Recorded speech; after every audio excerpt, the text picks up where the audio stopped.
na avy momba ny lalam-pandrenany mpanara-drenirano ny fitondram-panjakana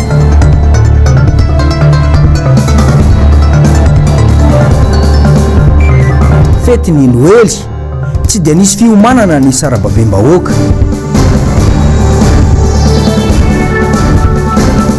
olan'ny pilôna eninamehana nanao valikavatra ny orinasa tom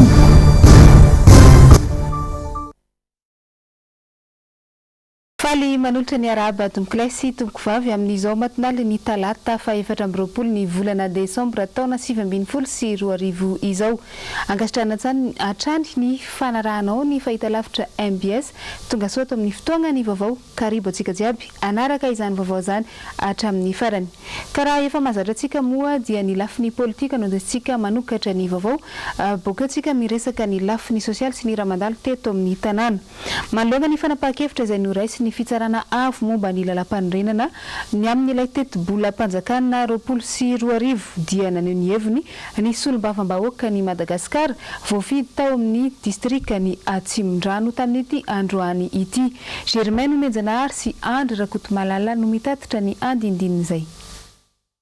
Mbola misy eto Madagasikara ve ny HCC na ny fitsarana avo momba ny lalam-pandrenana ary inona no ampisiany eto Madagasikara? Tsy takona afenina intsony mantsy ny fanitsakitsahana lalam-pandrenana izay ataon'ny fitondrana ankehitriny saingy toa manara-drenirano amin'izany tsy fanaran-dalàna izany ihany koa ity androm-panjakana ity na be resaka teto amin'ny firenena ny momba ny teti-bola-panjakana 20 sy 2020 saingy dia nankatoavy ny HCC soamantsara izany. Somary misy ny contradictoire na hoe tsy fitoviana ny zava-misy sy ny zavatra voasoratra kanefa nankatoavana. Faharoa dia tsikatra ihany koa anatin'ny LFI fa misy ny zaontsika hoe ny hena 20 isan-jato aloha ny teti-bola ankapobeny izay fiainana 20 isan-jato zay dia tokony hena ifanaraka amin'izay ny teti-bola n'ireo departemanta samihafa na ireo raisitsika hoe sampanara-panjakana voafaritra ao anatin'izany teti-bola zany. Misy fanamarena nefa ho an'ny ministera ohatra ho an'ny fanabeazam-pirenena dia anidiny zany teti-bola zany kanefa dia anisan'ny iankina ny fiainan'ny vahoaka amin'ny lafiny ara-tsosialy nefa raha ny zavatra misy zany amin'izao fotoana izao dia mbola zakain'ireo ray aman-dren'ny mpianatra ireo mpampianatra frammareo tokony ho jerena ny hoe ny teti-bolan'izany ministeran'ny fanabeazam-pirenena zany mba hahafahan'ny ministera io mandray na mirecruter an'ireo mpampianatra frammareo mba tena ho voahaja ilay fiteny hoe ho maimaimpona tokoa ny fidiran'ireo zazany amin'ny sekoly fanabeazana fototra. Nanamafy ity solombavam-bahoaka izay voafidy tao amin'ny distrikana Atsimon-drano ity fa ny rehetra no mila mijoro manoloana ny zava-misy eto amin'ny firenena izao. Malongany izay raharaham-pirenena misy amin'izao fotoagna zao izay dia nagnanovana resaka tamin'ny mpanano gazety tamin'ny androany ny avy eo anivy ny CFM na ny conseil du fampihavanana malagasy teny amin'ny biraony teny ampeflo nambara ny tamin'ny izany fandraikitra goavana amin'ny samy malagasy no tokony ahafahana manatanteraka n'izany fampihavana pirenena izany. Mbola Germaine Menjanahary hatrany no mitatitra ny vaovao eo amin'ny rindran-tsary ny Andry Rakotomalala.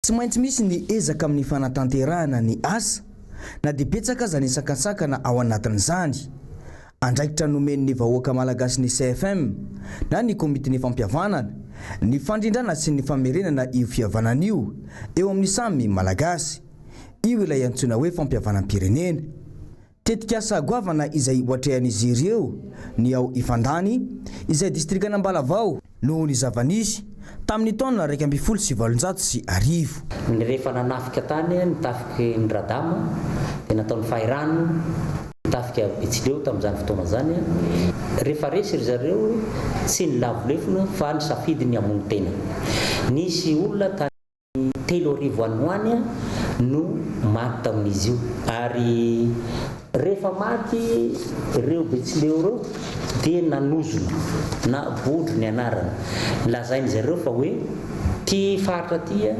ny sisa velona zany hoe ty faritra ty tsy azo itsahiny merina raha izay faharoa fady ny taranakitsika manambady merina tsy mety raha samygasy amin'izao taonjato fa 120 zao ny fanavakavaka raha misy olona tianao ve dia ny karazany no hametrany zany fitiavana zany nefa rehefa vazaha mahazo manitsakany na frantsay na anglisy na sinoa na karana na amerikana tsy anontaniana hoe avy aiza izy inona ny fiaviany inona ny razana maninona itsika samy malagasy ny fanavakavaka ohatran'izay.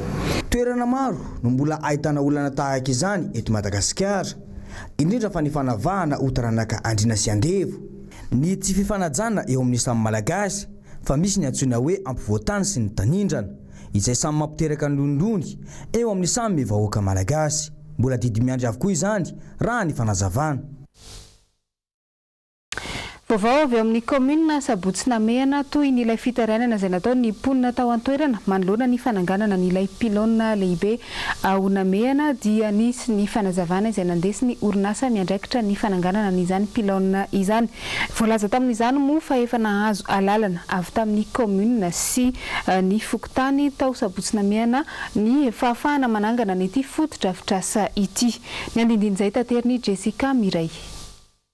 Ny sabotsy 2 Desambra teo nitokana nohitra ny fametahana pilôna ny mponeto Sabotsynamehana. Taotry ny aretina mety ho atera no anisany anoerany mponina azy.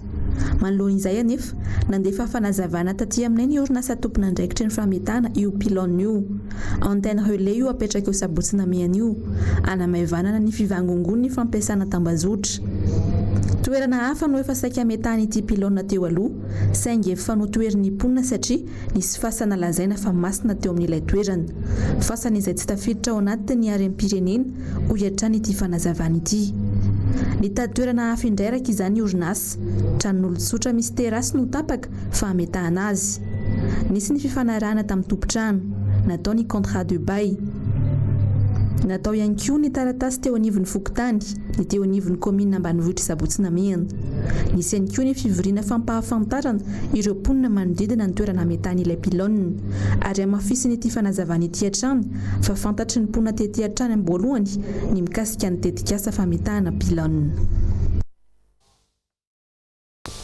Impodianantsika ny koragna mahakasiky ny politiky boka eo fa lafim-baovao hafa dia natolotra androany ny toeram-pilalaovana ho an'ny tsaika madinika eny amin'ny hopitaly Reny sy ny zaza eny Ambohimiandra eny no avozina manontolo moa ny loko ary nasiana fefina lakoro ihany koa ity toerana ity.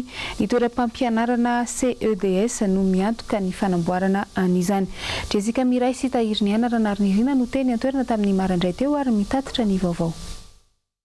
Sampanahity ato amin'ny hopitaly Reny sy ny zaza eto Ambohimiandra ny fitsaboana zaza, ny maternité, ny fanaovana vaksiny, ny laboratoire ary ny fivarotam-panafody. Mahery ny zato ny mpiasa eto. Olana lehibe ho an'io hopitaly ny tsy fampiny fandriana. Tsy misy afa-tsy fandriana sy fotsiny izao ny ao amin'ny famelomanaina na ny réanimation. 30 ny ao amin'ny pédiatrie ary 10 ny ao amin'ny maternité. Rehefa fotoana mabetsaka ny marary araka izany dia voatery alefa ny ankafy ireo marary na atao marary roa isaky ny fandriana iray. Miovaova moa zany nisan'ny zaza miditra ety amin'ny hopitaly. Amin'ny fotoana mabetsaka ny zaza moa zao eo amin'ny novambra ka hatramin'ny avril eo manodididina ny 9 ka hatramin'ny 10 isan'andro eo miditra hopitaly. Rehefa amin'ilay fotoana mahavitsy anazy indray manomboka volana May ka hatramin'ny oktobra eo dia manodididina ny 10 ano any. Ho fanamaevanana ny fanaintaina ny zaza tongeto nasiana fanavaozana ity toeram-pilalaovana ity raha efa somary potika ny teo aloha. Navaozina manontolo ny loko ary nofefena ny toerana. Ny aza CEDS no niantoka manontolo ny fanamboarana niaraka tamin'ireo mpiara-miasa taminy. Androany zany izahay avy ao amin'ny aza CEDS dia tongeto na zany ny réhabilité ny aire de jeu ny hôpital des enfants. Tonga ny hôpital des enfants eto Ambohimiandra izay mahita hoe modely zareo amin'ny fitantanana satria nareo mahita fa niova be ity hôpital ity. Ho an'ny pédiatrie eto Ambohimiandra manokana, raisiny eto avokoa rehefa aretina tsy misy fandidiana ho an'ny zaza vao teraka hatramin'ny 12 taona.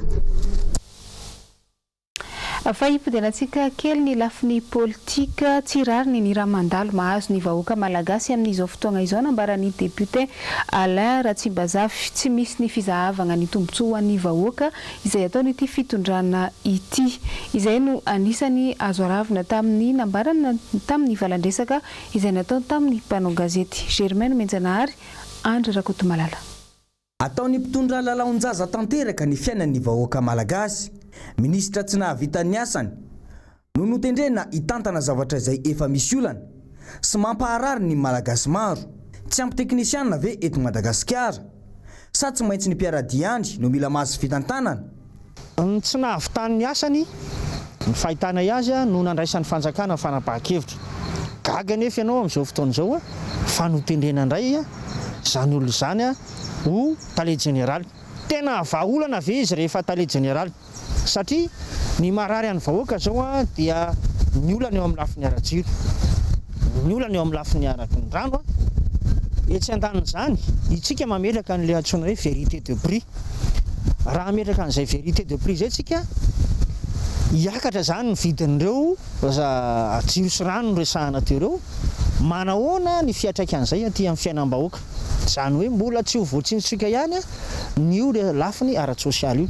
Toraka izany koa ny vidin'ny solika, ametraka vérité de prix tsika amin'ny resaka solika io.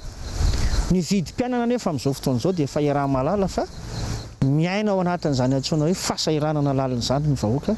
Ny sakafo hohanina androany tadavina ara-pitso, zany hoe mitrosa ny vahoaka malagasy ny ankamaroany. Tena ao anatin'ny fahasahiranana izany vahoaka malagasy izany ankehitriny. Ambelantsika eo ny momba niny fa lafim-baovao hafa manodidina ny fankalazana ny fetin'ny krismasy ny farantaona.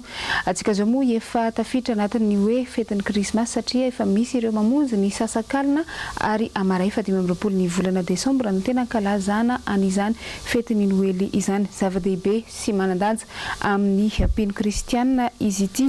Nisy ny eo amin'ny fotoana io no anaovana ny ezaka isan-karazany amin'ny maha kristianina sy anampiana ny mpiarabelona ihany koa. Betsaka ny zava-niseho sy ny hetsika izay nataon'ireo fiangonana isan-karazany teny Andalambe teny tahaka ny niseho teny Ambojatofo tamin'ny marandray teo. Hoaratsika ny manodidina an'izay eo amin'ny rindran-tsary ny Tokira Marolahy. Amin'ny mahazava-dehibe ny vanim-potoana ny Noely izay dia tsy tokony atao ambanin-javatra ny fizarana fifaliana ho an'ny manodidina rehefa krismasy tahaka izao, hoy ny mpitarika fiangonana iray eto Antananarivo. Tsy vitsy tamin'ireo mpino any amin'ireny fiangonana zandriny ireny no nidina Andalambe ny maraina ny talata 14 Desambra 2022.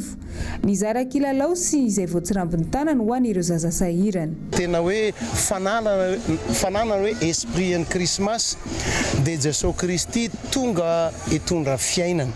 Tsy mbola hoe akanjo, tsy mbola hoe ratsy manao akanjo vaovao, tsy mbola hoe fety ary tsy mbola hoe kilalao, fa le Jesosy Kristy tondra fiainana any anatintsika mihitsy.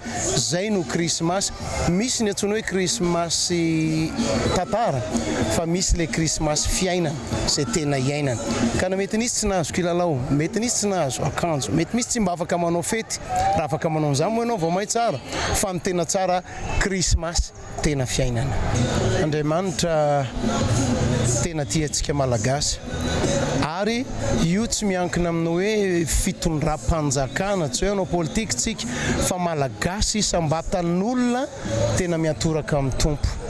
Zay no tena alaolana ho antsika satria na iza mitondra sy mitarika eo na dia anao zay ho afany ary mpitondra rehetra ka tsy isika tsiraray avy mihitsy, manana anjara andraikitra ara-panahy ary anjara andraikitra koa eo amin'ny firenena. Ao anatin'izany ny fiangonana mitondra anjara andraikitra fa tsy hoe miandry fotsiny, fa tokony samba mandray andraikitra andretrarehetra dia ambony zany vavaka ho an'ny firenena. Tokony hitondra aina avao ho an'ny kristianina eto Madagasikara. Araka izany, izao fetiny Noely izao mba ho tombontsoa ho an'ny firenena no katsahana satria firenena ny angaran'Andriamanitra ny firenentsika. Tamin'ity andro ity ihany koa andro raiky mialoha ny fetiny Noël dia ny fanaretsaka ny olona jiaby nandeha nagnano bazary teny Analakely sy Tsaralalàna teny manomana farany ny fety izay ho tanterahana amaray. Raha ireo olona sendra ny ekipa ny MBS androany dia tsy misy loatra ny fiomanana ho an'ny fety nambaran'izy ireo fa ny sakafo ao an-tokatrano no mba atao miavaka amin'ny andavanandro. Jessica Miray sy Tahiry ny anaranary Rina no nagnano ny fanadihadiana. Mifanaresaka ny olona Tsaralalàna, miantsena, manomana ny fety rampitso. Mizara ny hevitra ho an'ireo olona sendranay. Ao nefa nanomana amam-bolana maro, ao kosa ny tsy dia manana fahefana loatra ny amin'izay fa ny eo an-tanana no atao mahampy. Ny sakafo kosa no atao miavaka amin'ny isan'andro hoy izy ireo. Vola ve, vola omanina ve, zay tsy nanomana fa zay tsy vola hoatsanana ampiasaina. Tsy manangom-bola miboaty zany fa zay an'io no ataovana fety. Dia inona no mampiavaka ny rapitso azy? Loka fotsiny miova rapitso, ohatra hoe mihinana akoho na henan-kisoa. Tsy dia hoe nanomana moa fa amin'ilay hoe mafety mikizy azy dia mbo tsara izy mba mifaly.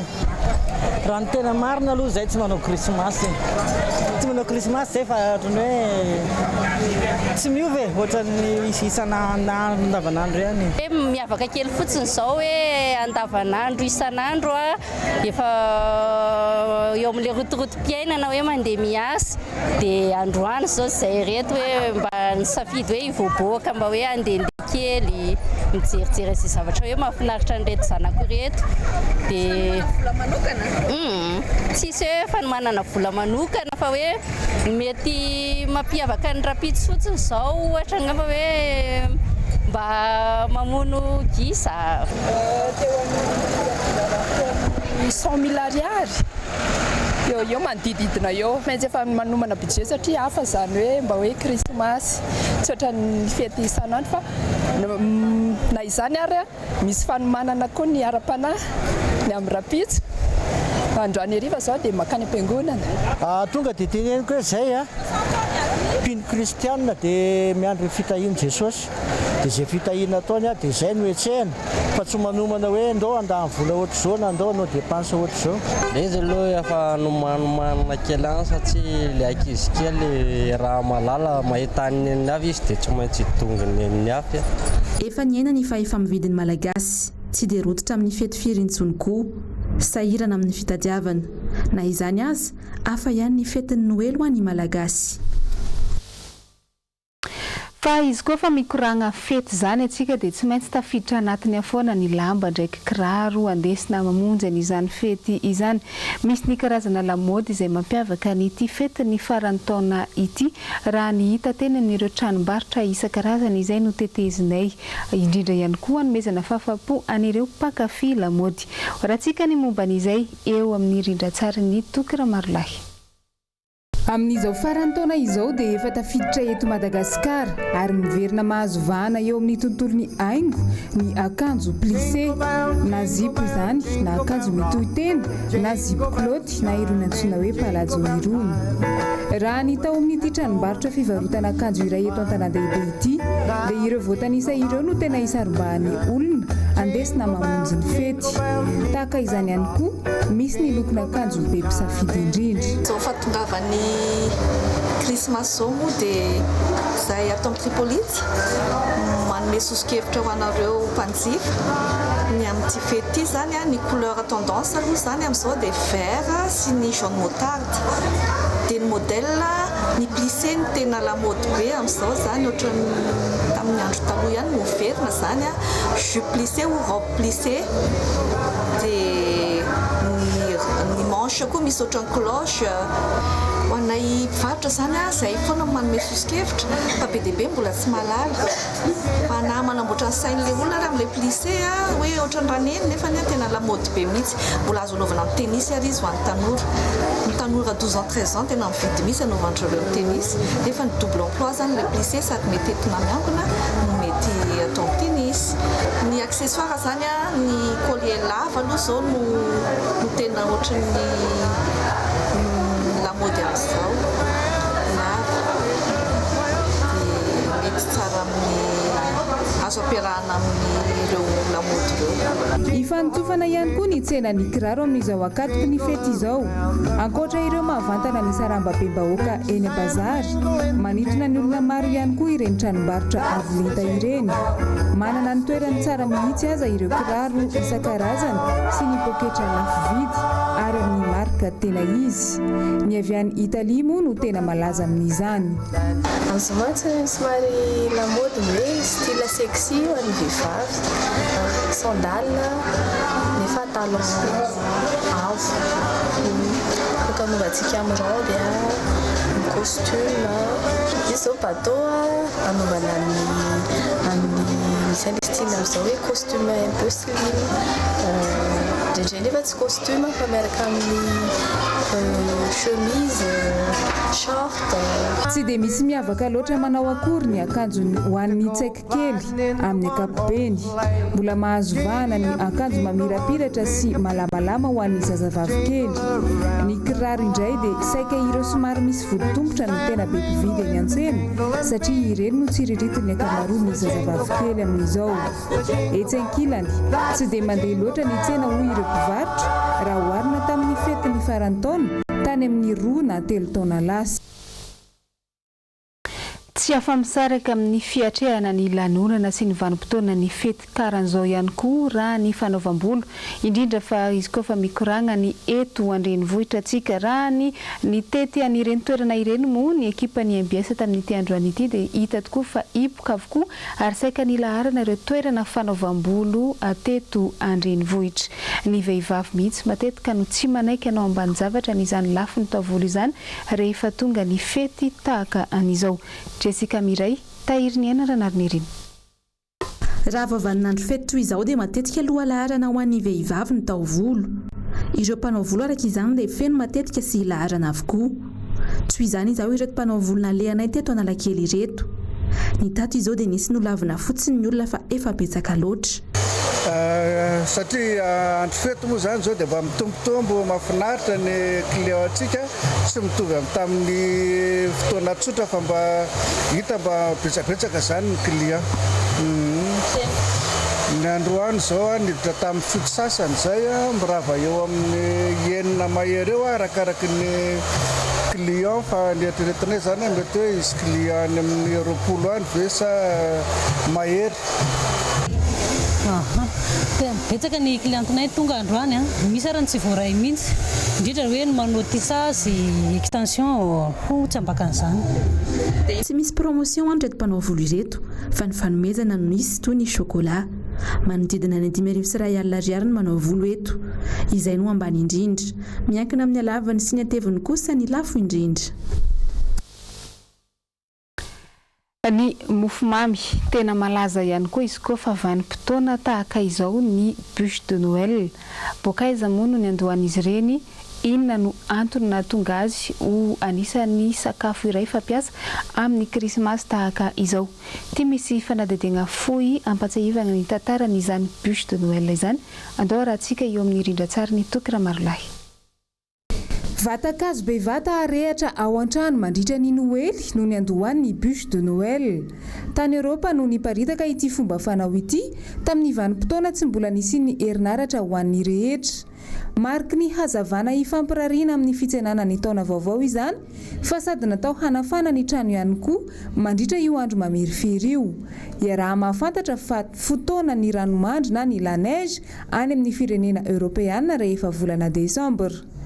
Vatakazo lehibe no manana manokana mialohany ny posahan'ny masoandro amin'ny andron'ny krismasy izy. Entina ao an-trano ary atao eo amin'ny lavakombarika na cheminée mba arehitra mandritra ny alin'ny Noely. Ny hazo fihinam-boa no tena safidiana amin'izany satria ireny no heverina fa mamoaka lelafo sy pitikafo betsaka sy avo indrindra. Amin'ny finoana sasany dia heverina fa arakaraka ny halavan'ny lelafo avoaka ny vatakazo lehibe arehatra io no mahatsara ny taona ho avy, ho tsara ny vokatra, tsy hisy ny tondra-drano na ny loza hafa. Ny zokiolona indrindra ao amin'ilay fianakaviana no mitsodrano azy amin'ny alalan'ny divay masaka atondraka eo amin'izany bûche de Noël izany ary ny zandry olona indrindra kosa no mandrehitra azy avy eo. Misy fandraisany ihany koa amin'ny fandroana ny fanahy ratsy sy ny mety ho asan'ny mosavy ny fandrehetana io bus io mandritra ny Noely ary ezahana izay ampirehatra azy ela indrindra. Taty aorian'ny taona 1990 no tazonina ihany ny bus de Noël saingy natao mofomamy fa tsy kakazo narehatra ao an-trano intsony. Ho mariky ny fifampizarana ny mamy. Misy ihany koa ny karazana biscuit izay amboarina manokana mandritra ny Krismasy. Amin'ny ankapobeny dia saika misy zoro maranitra avokoa ireny biscuit de Noël ireny, izany hoe sarina kintana sy ny maro hafa. Everina fa mariky ny fiadiana amin'ny ratsy izany. Ankehitriny, tsy ny any amin'ny firenena Europeana irery intsony fa efa saika fomba fanao eran-tany mihitsy ny mofomamy antsoina hoe bûche de Noël, ary toa tsy miavaka loatra ny fetin'ny Krismasy ho an'ny ankamaroan'ny olona raha tsy misy izany bûche de Noël izany. Aoka tsy adinoina kosa nefa fa mbola maro no tsy nanandrana akory an'izany antsoina hoe bûche de Noël izany raha tsy resaka fa tsy ny eto Madagasikara manokana. Ireny narahantsika teo ireny momba ny fihetsiketsehana ivelany amin'izany fankalazana ny fetin'ny Noely izany, fa ny tena manandanja indrindra dia ny lafiny ara-panahy sy ny toe-po sy toe-panahy maha-kristiana izay anisany mazava-dehibe an'izany fetin'ny Krismasy izany. Misy ny afatra sy ny firarintsoa avy amin'ny filohan'ny FJKM ho an'ny vahoaka malagasy jiaby amin'izao fiavian'ny fetin'ny Krismasy izao. Andeha rahantsika vetrany. Hafatra Krismasy 2020 Ambroarivo. Ny filohan'ny FJKM, filohampierinasa ny FFPM, ny fiombonana fiangonana protestanta eto Madagasikara, sady filohan'ny FFKM, fiombonana fiangonana kristiana eto Madagasikara amin'ity taona 2020 Ambroarivo ity, mamangy ny vahoaka malagasy manontolo ary ny vahoaka kristiana amin'izao Krismasy 2020 Ambroarivo izao. Ary manolotra ny teny avy amin'ny tompo Jesosy ho antsika amin'ity Krismasy ity manao hoe fiadana rety ambonin'ny tany ho amin'ny olona kasitrahany. Araka ny Luka 2:2-4. Fotoanan'ny fanomezana ny Krismasy. Nanomezan'Andriamanitra ny zanan'ilay tokana. Ka izany teny izany koa no fanomezana ho anao. Inganie ny Krismasinao. Tsy ho tahaka ny Krismasin'ny mponiny Betlehema. Maizina ampototry ny mazava. Inganie ny Krismasinao. Tsy ho tahaka ny Krismasin'ny mpandray vahiny tao Betlehema ka ametraka an Jesosy any an-tranon'omby. Inganie ny Krismasinao. Tsy ho tahaka ny Krismasin'ny Heroda mpanjaka. Krismasy ao anaty fo maloto, romotra te hamono an Jesosy. Fa inganie ny Krismasinao. Ho tahaka ny Krismasin'ny anjely, ny raina hitory fiadanana, dia faly ny hira fiadanana, hanakoako ho an'ny mila vonjy. Inganie ny Krismasinao, ho tahaka ny Krismasin'ny mpiandro io fahizay, izay novangin'ny lanitra, ka nandray tampahatsorana ny filazantsara ny tonena tamin'ny ary tonga mpampihely an'izany. Inganie ny Krismasinao, ho tahaka ny Krismasin'ny romagy, olona lalitsaina, fa nanaiky tarian'Andriamanitra ka nanaiky tony zaza ho tonga atreo amin'ny Jesosy izay niekeny ho mpanjakany. Inganie ny Krismasinao, ho tahaka ny Krismasin'ny Josefa sy Maria, nino ny tenin'Andriamanitra ka nahita ny fahagagam-pamonjena Jesosy Kristy eo anivon'ny tokantranony. Fa ho anao koa raha mety ianao no itenenana hoe fiadanana ety ambonin'ny tany ho amin'ny olona kasitrahany, ary voninahitra ny amin'ny avo indrindra ho an'Andriamanitra. Amen. Dia iny firarintsoa avy amin'ny ray aman-dreny am-panahiny ihany koa no nandesintsika namarana ny vaovao tamin'ity matonala ity. Tombokilasy tombovavy mankasitraka anao nanaraka izany hatramin'ny farany. Ity ampamaranana dia mirary fetin'ny Krismasy sambatra ho antsika jiaby ny ekipa ny MBS radio sy televiziona. Ny tena koa mametraka ny veloma mandrapitafa ho amintsika rehetra samy mandry mafo aby antsika tombokilasy tombovavy. Veloma tompo.